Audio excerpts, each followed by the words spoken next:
Passage number 151. Sir, the earlier speakers who have participated in the debate covered quite a good area. I feel the Banking Commission was constituted much earlier than the banks were nationalized, and their terms of reference became irrelevant the moment the banks were nationalized.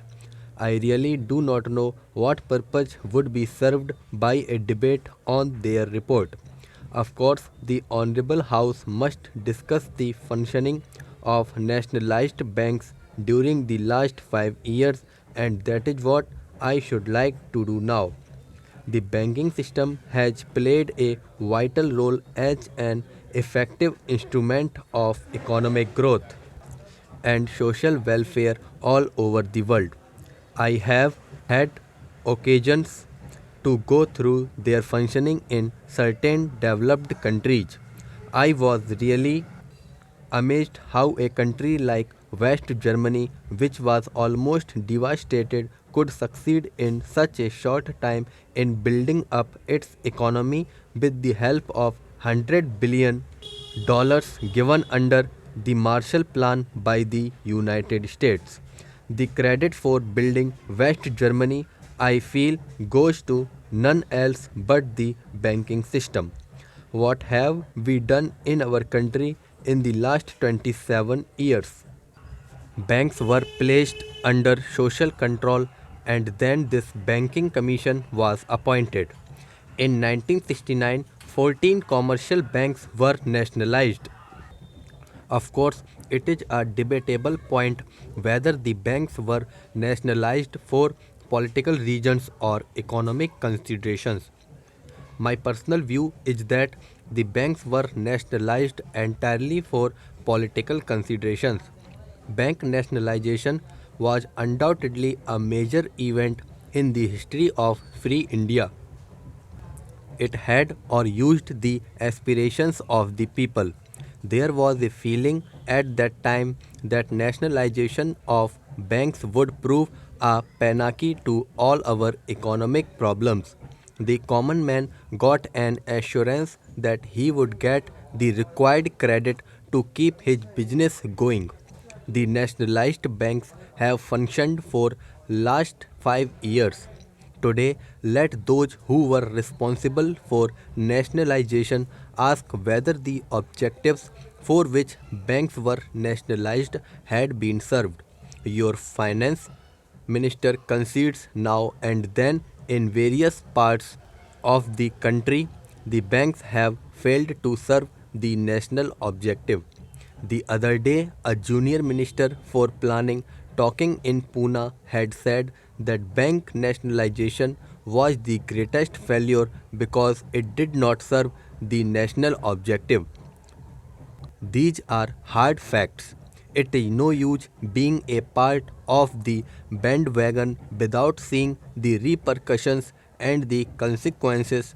Bank nationalization, unfortunately, had not improved matters.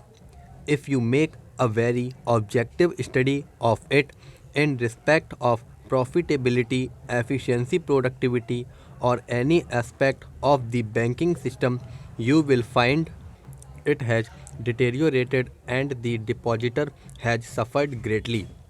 Let me put a question not to the finance minister but to the Congress members who hail nationalization whether the banks in this country have proved to be an instrument of economic growth and social change and whether they have helped in any way to arrest the spiral of galloping prices. Make an objective study, go deep into the problem and answer yourself. Then speak what your conscience expects you to say. There is no doubt that the nationalized banks have done wonderfully well so far as branch expansion is concerned. It was a very happy development, though of course it is a question of doubt whether they were opened in the right areas, in the backward areas, or in rural areas where they were expected to be opened. There is another aspect to the same problem, and that is whether it has not increased the administrative costs to such an extent that the depositor who had put his money into the bank cannot get a fair return. I personally feel that the branch expansion was a good move in the right direction. But because of the enthusiasm, we have gone at such a rapid pace that the administrative cost has gone up very high. Further, the deposit collection from the new branches was not very encouraging, it was quite poor.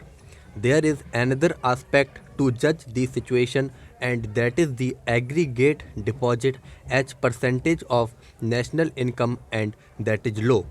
While we feel happy that the deposit mobilization has been very high, we have able to see that the rate of money supply in the country, because bank deposit has got a direct relation to the money supply in the country.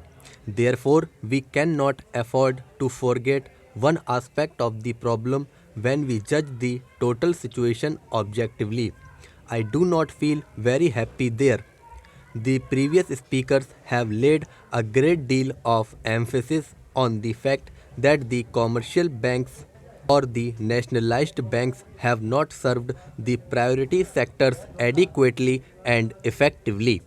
It has been considered by the finance minister that the nationalized banks have failed in this respect. I need not go into all because it is an acceptable situation in the country today that the banks were nationalized to serve the priority sectors, that is the agricultural sector, the small scale sector, and schemes for the self employed. Thank you.